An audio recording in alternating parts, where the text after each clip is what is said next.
Good morning everyone, and welcome to the second video class on the poem Romeo and Juliet. So actually I am more than happy today because the previous class was received very nicely by all my students, and I have been getting a lot of comments, compliments and criticism as well about the previous class, and I'm finally happy that most of the students are satisfied and they are happy. They can follow the class. That is the main thing. And so one suggestion that I have to make a mention about that I had received from one of my friends about the previous class. He was like, he was asking me, so why there was so much of mother tongue interference in the class. So that was a question to be pondered about. Actually, I could not answer him, and so that is true. But that is actually something to be bothered about. Finally, I had to tell him that so the purpose of the class and the target students, so whom I am intending to teach. So I want to keep them comfortable, the first thing, and moreover I want to make them understand, and it is entirely a different case when you are teaching some students who are actually from the background of Kannada medium. Of course many excuses can be given, but a mistake is a mistake, however it is. But if in case if the class was conducted for the sake of media, I am just capable of taking the class to a different level altogether. But here I cannot, I am just helpless. So, but let me see, I will just try to minimize the interference of Kannada language as much as possible, and let me see what sort of reaction I get from my students, and finally so how I reach my students is the most important thing. So the previous class it was about the background to the poem Romeo and Juliet. It was also an introduction to the poem. So we learned that so the two noble families of Verona named Capulets and Montagus, and Romeo belonged to Montagus and Juliet belonged to Capulets, and so he attended the supper which was hosted by old Lord Capulet, and he attended it in disguise. We know the reason why he attended it in disguise, and then so he went there to see Rosalind, but whom did he see there? Oh, he went there for the sake of Rosalind, but he ended up with a fascination for Juliet. He saw Juliet there for the first time on the dance floor. She was dancing there. I told you yesterday that dance, it is a part of the Western culture. And after the dance, he learned that that particular girl, Juliet, she was none other than the daughter of old Lord Capulet. Even she also feels attracted to this man. And so the remaining part of the poem discusses about the implicit feelings that they express. Now, I want you to keep your textbook open in front of you, keep your pencil ready, and keep your exercise book ready to make a note of the important things in the poem. So you can just look at the poem. The poem is divided into two parts. First part, Romeo, and second part, it is Juliet. So in the first part of the poem, Romeo is the speaker, and in the second part of the poem, Juliet is the speaker.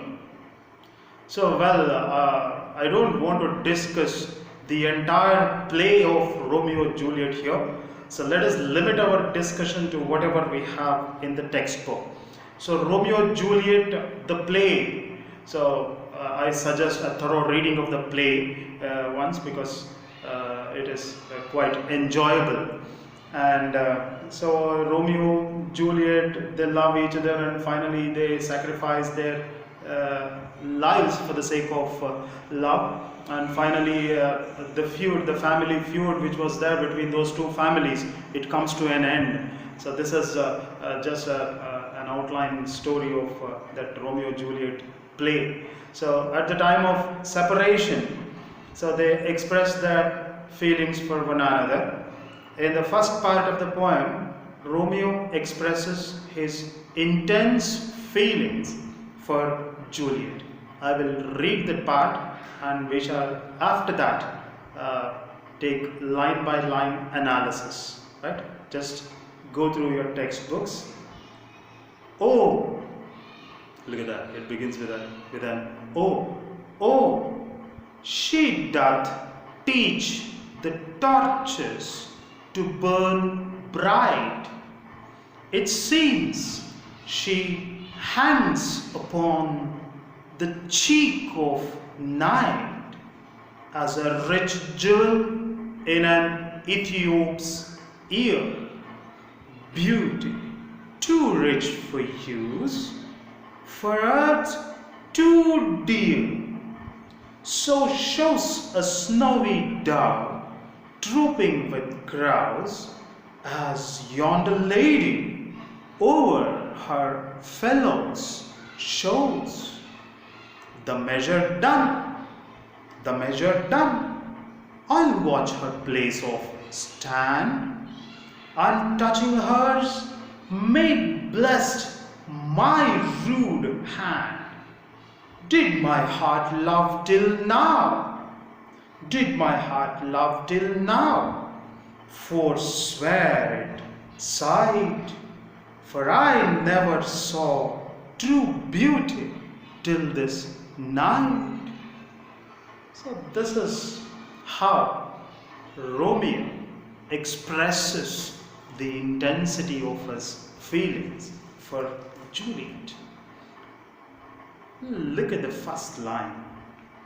Oh, she doth teach the torches to burn bright. Oh, another. So it indicates what? Oh, anta yavaganti. Yes, it is an indication of admiration. So already we know that he was fascinated by her beauty. Hagagi, oh, she doth teach. Look at that word, doth anta ide nodi. D-O-T-H. Underline ಮಾಡ್ಕೊಳ್ಳಿ pencil ಅಲ್ಲಿ a word, doth. Doth, it is in archaic does, D-O-E-S. Does ಅಂತ replace ಮಾಡ್ಕೊಳ್ಬೋದು. Old English ನಲ್ಲಿ it is doth. New English ನಲ್ಲಿ you can replace it with does. Does ಅಂತಾನೆ. Oh, she does teach the torches to burn bright. Does teach, ಏನು? Does teach ಅಂದ್ರೆ ಏನು? Does teach ಏನಾಗುತ್ತೆ ಅದು? Does plus teach. Just look at this. Does plus teach ಏನಾಗುತ್ತೆ ಅದು? Teaches ಅಷ್ಟೇ. Teaches. ಹಾಗಾದ್ರೆ teaches ಅಂತ ಹೇಳೋದಕ್ಕೆ ಬದಲಾಗಿ does teach ಅಂತ ಯೂಸ್ ಮಾಡಿ ಅಷ್ಟೇ.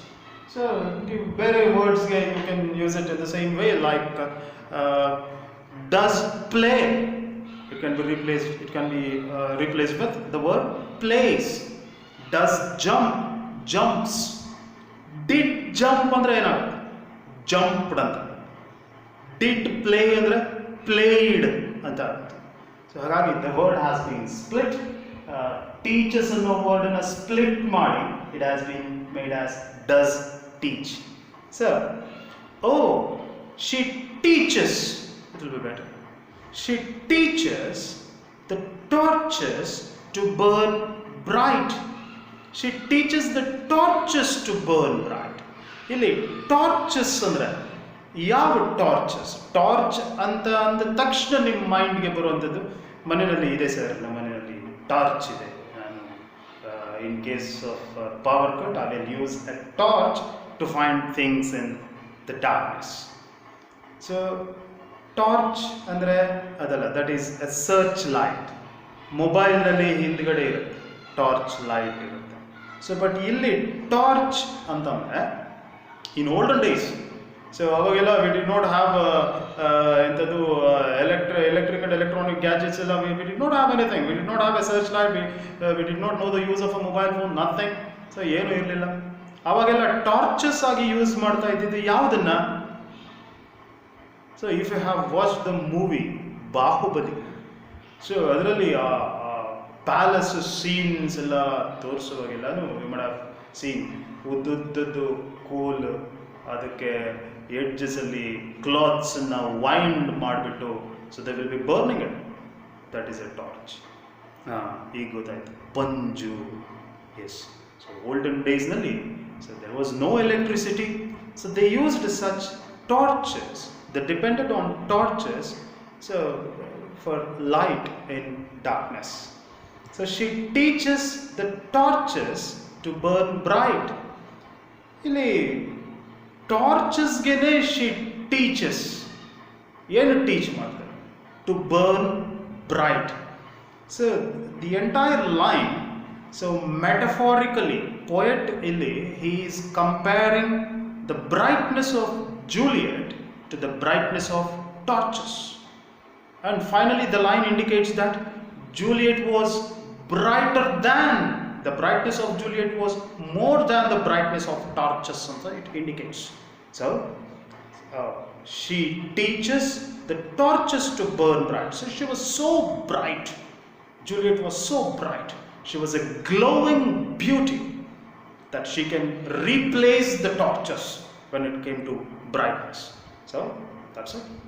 Let's go to the second line. It seems she hangs upon the cheek of night. It seems means it appears. She hangs upon the cheek of night. Hangs upon andre ಏನು? What is the meaning of the word hang? Hang ಆಗೋದು ಅಂದ್ರೆ ನೇಣು ಹಾಕೊಳ್ಳೋದು ಒಂದೇ. So you will hang a photo on a wall. You will hang the calendar. He will hang the calendar to the nail on a wall. So a hanging kuda, a hang ಮಾಡೋದು, whatever you hang, it will be freely suspended in the air and it can move. And why should we go so far? So the hangings that you wear, you hang it, ಅಲ್ಲೇ ಇರುವಂಥದ್ದು, you call it as drops ಅಲ್ಲ? I think you will know it better than me. So ಅಲ್ಲೇ ಇರುವಂಥದ್ದು they are called ear drops, but if it hangs, then it is called a hanging. So hangings. So ಇಲ್ಲಿ she hangs upon the cheek of night. So why does he use the word hangs ಇಲ್ಲಿ? So maybe she was dancing and swinging her body. That might be the reason. Dance ಮಾಡುವಾಗ stiff ಆಗಿ ನಿಂತ್ಕೊಂಡು ಯಾರು dance ಮಾಡೋದಿಲ್ಲ ಅಲ್ಲ. So they will be swinging their body. So here she hangs upon, she stays ಅಂತ ಕೂಡ you can understand. She hangs upon the cheek of night. Cheek of night. Cheek ಅಂದ್ರೆ ಏನು? ಕೆನ್ನೆ. Cheek of night ಅಂದ್ರೆ ಏನು? Cheek of night ಅಂದ್ರೆ you should not take the literal meaning of it. ರಾತ್ರಿಗೆ ಕೆನ್ನೆ ಇರೋದಿಲ್ಲ. So cheek of night ಅಂದ್ರೆ that particular part of night. So twilight ಅಂತ ಕರಿತೇವೆ ನಾವು. So where the darkness will be entering and light will be disappearing, a particular part of the night. So that is called the cheek of night. So the beginning part of the night that you can understand. So it seems she hangs upon the cheek of night. Illi again you can see night andra darkness. So darkness of night ali Juliet was seen there. ಹೇಗೆ ಕಾಣಿಸ್ತು? How she was seen? As a rich jewel in an Ethiop's ear. So it seems she hangs upon the cheek of night as a rich jewel in an Ethiop's ear. Ethiopia is an African country. We know that the African people they are black in color, and so the complexion, their skin color is black, and Ethiopia ear, a jewel in an Ethiop's ear. Ethiopia ear nalli iruvanta jewel thara jewelry, like a jewel in an Ethiop's ear, Juliet was seen. Juliet was seen, she was seen hanging upon the cheek of night. One question,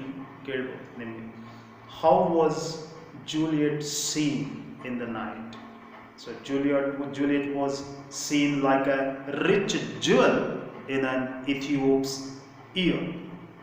Again, you just look at that Shakespeare's use of imagery, ದೃಶ್ಯಾವಳಿ ಹೇಗೆ ಅವನು ಕಟ್ಟಿಕೊಡ್ತಾನೆ. darkness, brightness, a contrast, a color contrast, it is maintained throughout the poem. So that is the speciality of this part of the poem. A darkness, brightness, contrast, it is highlighted very nicely. So I will read the first 3 lines again. She teaches the torches to burn bright. So the first line indicates that Juliet was brighter than the brightness of the torches. It seems she hangs upon the cheek of night. Hege, how she's seen hanging upon the cheek of night? Like a rich jewel in an Ethiop's ear. 4th line, beauty, too rich for use. She was so beautiful. She was so beautiful that her beauty cannot be used. Cannot be used? What does that actually mean? Beauty too rich for use. It actually conveys that her beauty could not be described in words. Juliet's beauty, words nalli describe madodike it was not possible. She was so beautiful. Beauty too rich for use, for earth too dear for the earth. Too dear andre too costly. ಭೂಮಿ ಮೇಲೆ ಇರೋದಕ್ಕೆ ಲಾಯಕ್ಕಿಲ್ಲ. She deserves to be in somewhere in the heaven or some other places where special people live, people with the magical powers live. Anta kade irodike she deserves.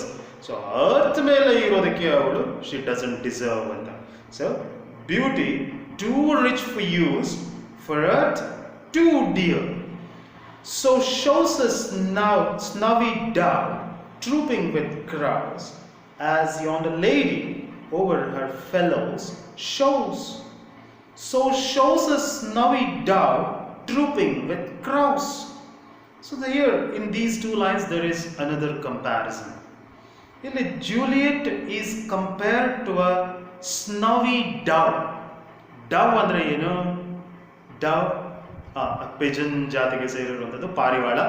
So we should not forget the fact that a pigeon or a dove, it is also sometimes it is considered as a symbol of love. So shows a snowy dove. Snowy dove. Dove itself is beautiful. Snowy dove. Snow andre hima.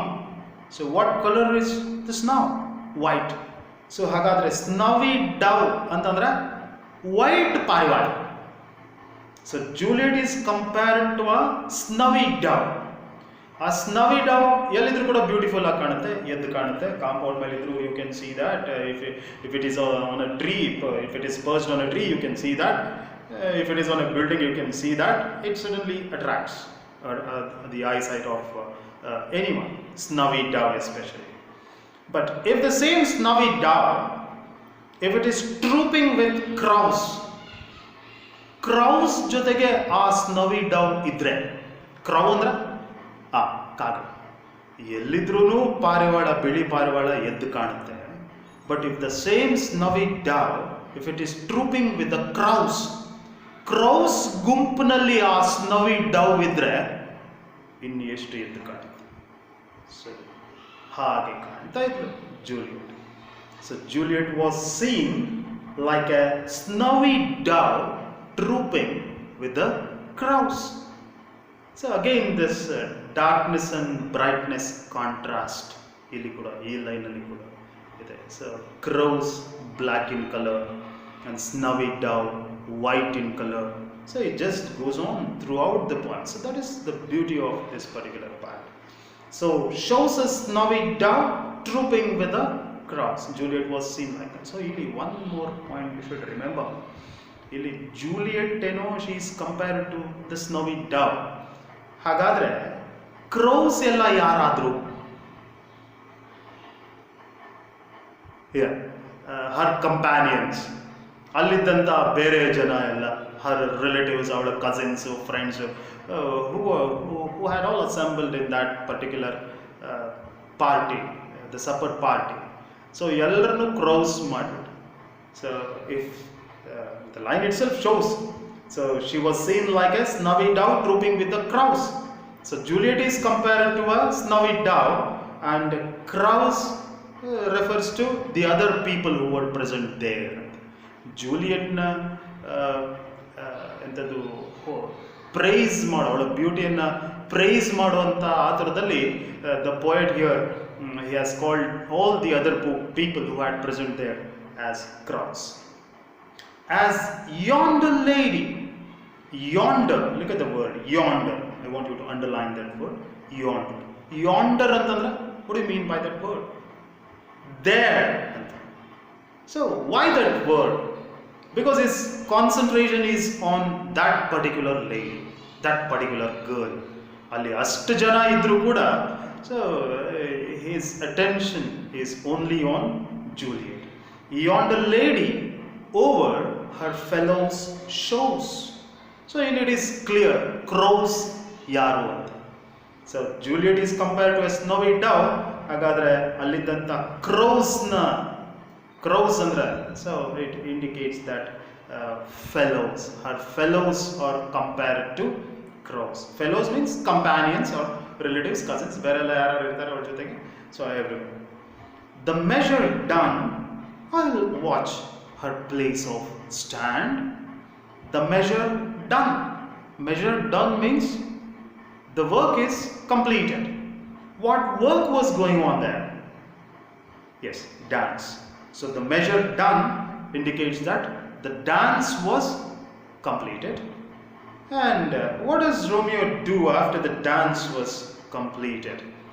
Does he directly go and approach Juliet and express his love for her? So maybe, we don't know what ideas he has got inside his mind.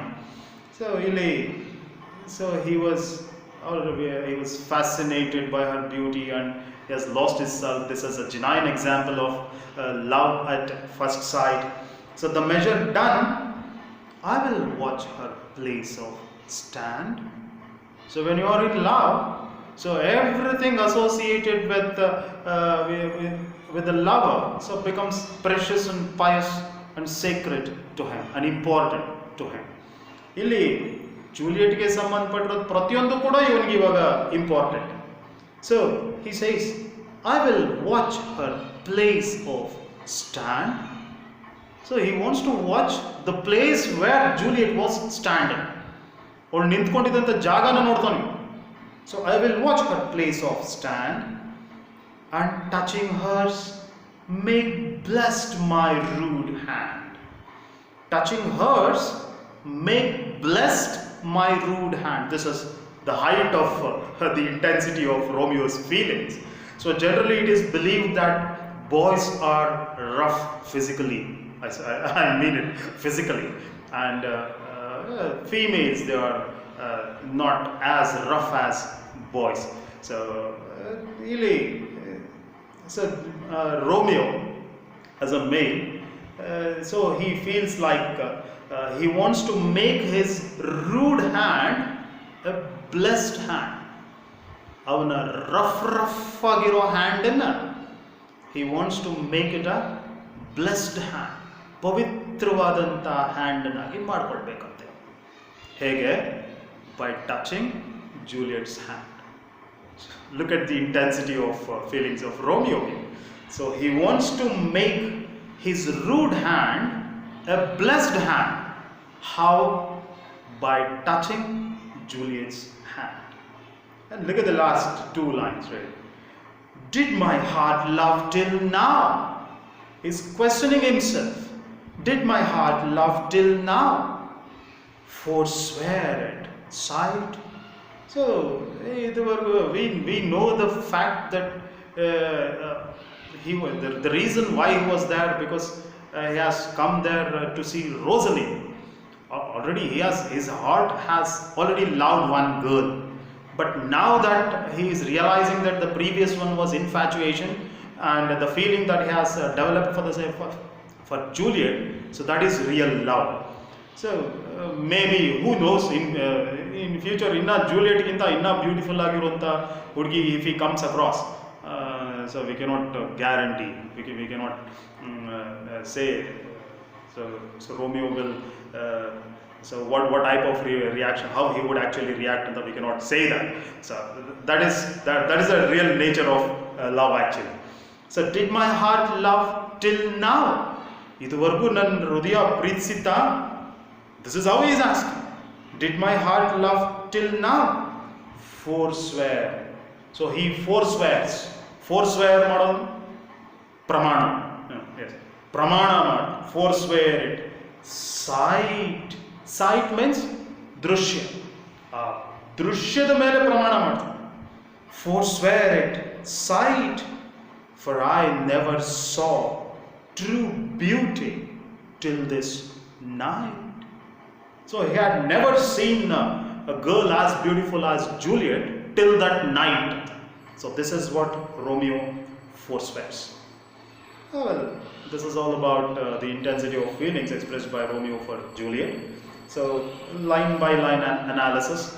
So just let us recall what we have learned. The first line, the brightness of Juliet is compared to the brightness of the torches. And finally the poet says that Juliet was brighter than the torches. ಯಾಕಂದ್ರೆ ನಿನಗಿಂತ ನಾನು ಬುದ್ಧಿವಂತ ಆಗಿದ್ರೇನೆ ನಾನು ನಿನಗೆ ಹೇಳ್ಕೊಡಕ್ಕಾಗೋದು. ಇಲ್ಲ ಆ ಟಾರ್ಚ್ಗಿಂತ ಇವಳು bright ಆಗಿದ್ರೇನೆ ಆ ಟಾರ್ಚ್ಗೆ ಬ್ರೈಟ್ನೆಸ್ ಬಗ್ಗೆ ಹೇಳ್ಕೊಡಕ್ಕಾಗೋದು. ಹಾಗೆ so she teaches the torches to burn bright and she hangs upon the cheek of night. A cheek of night ali she hung.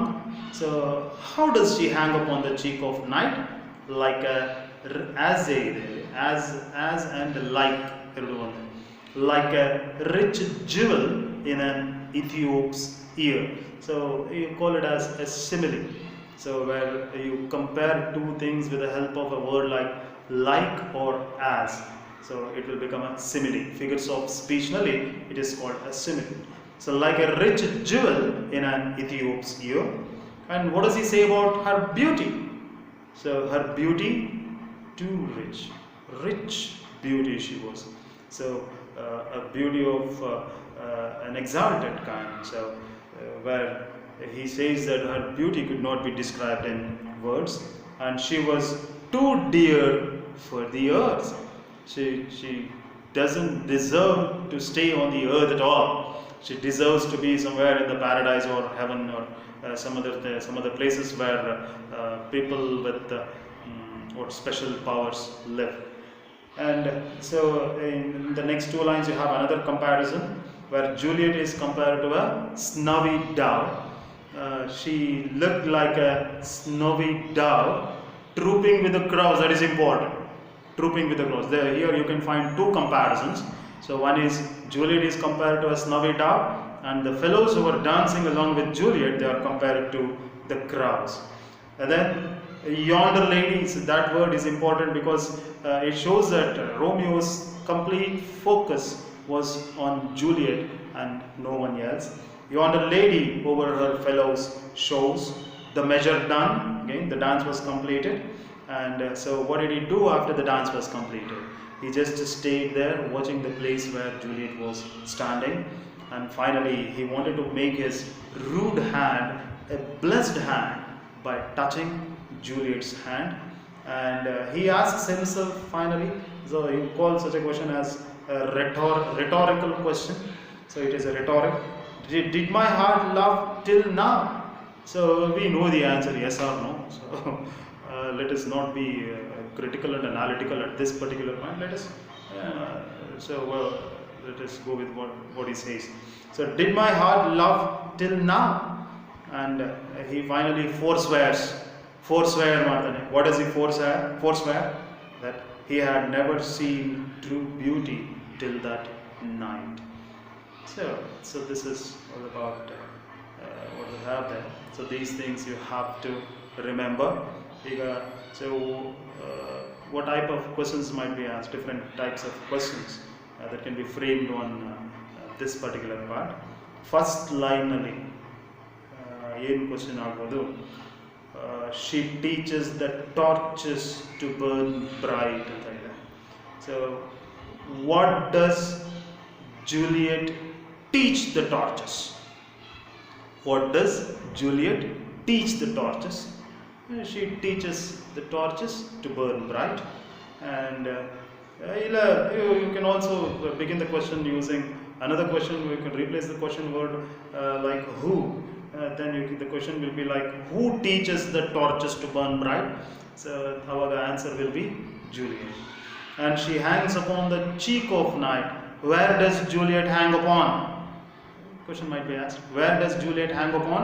She hangs upon the cheek of night. How does Juliet hang upon the cheek of night? The question is, she hangs upon the cheek of night like a rich jewel in an Ethiop's ear. Yake Ethiop's ear annondu. So Ethiop is an African. I told you that skin color will be black. You know, a jewel. So yavaga the jewel eddu kanutte. So if it is in front of a black background ida. So black skin iruvantavange a jewel eddu kanutte. So aa reeti Juliet was seen in the darkness. Darkness na indicate ಮಾಡೋದಕ್ಕೆ so Shakespeare has used this Ethiop particularly. And then so beauty too rich for use, what does that convey? What does that line suggest? So it suggests that her beauty could not be described in words. And for earth too dear, who was too dear for the earth? Juliet was too dear for the earth.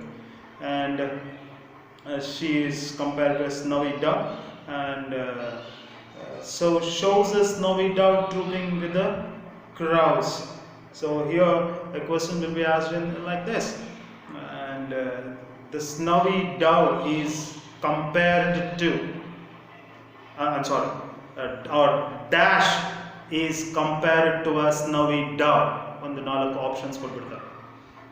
ಆಗ ನೀನೇನು ಮಾಡ್ತೀಯ? Romeo ಅಂತ ಬರಬೇಕು. So Juliet, answer is Juliet. Juliet is compared to a snowy dove trooping with the crows. So I already told you the importance of that part, trooping with the crows andre ಏನು ಅಂತ ಹೇಳಿ. And yonder lady refers to whom? Yonder lady refers to Juliet. So I told you, yonder andandre is focus. Particular girl and is focusing. So that's it. And her fellows, so I already told you. So even Juliet was compared to a snowy dove. Then what does the crows refer to? So crows refer to her fellows. This question was asked once, I think, in a preparatory examination or some last year's question paper. I don't remember properly. So the trooping, there was a question on this crows. So the crows refer to Juliet's fellows. And the measure done, so you have to remember this, the measure done means the dance was completed. And what did Romeo do after the dance was completed? He watched the place where Juliet was standing. And finally, how does Romeo want to make his rude hand blessed?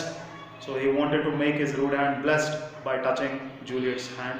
And finally he asked himself, did my heart love till now? So that means he is conveying that all the relationships or affairs that he had involved earlier, so they were not true to his heart.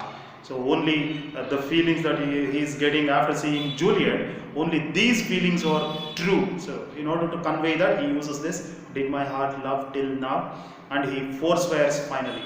What does Romeo forswear? He forswears that he had never seen true beauty like Juliet till that night. So this is all about the first part of the poem. So I will post the assignment questions related to this part, and you have to answer those questions, and I have to send it to me. So very shortly, so we'll come again. I will meet you with the second part of this one. Thank you.